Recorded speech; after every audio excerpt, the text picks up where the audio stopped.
The National Weather Service in Raleigh has issued a severe thunderstorm warning for southern Vance County, Wake County, Franklin County, until 6:45 p.m.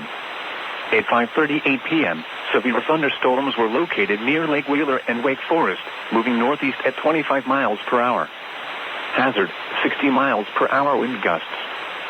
Source, radar indicated. Impact sighting, entries.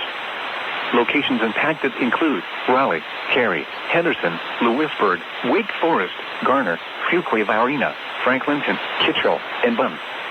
For your protection, move to an interior room on the lowest floor of a building. Straight line winds can blow down trees, power lines, and damage mobile homes and other buildings. Seek shelter in a sturdy structure until the storm has passed. Stay away from windows as flying debris generated by damaging winds can be deadly. Large hail, damaging wind, and continuous cloud-to-ground lightning are occurring with this storm. Move indoors immediately. Lightning is one of nature's leading killers.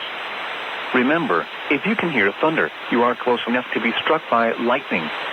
Repeating, a severe thunderstorm warning has been issued until 6:45 p.m. for the following counties in North Carolina: Franklin, Vance, and Wake.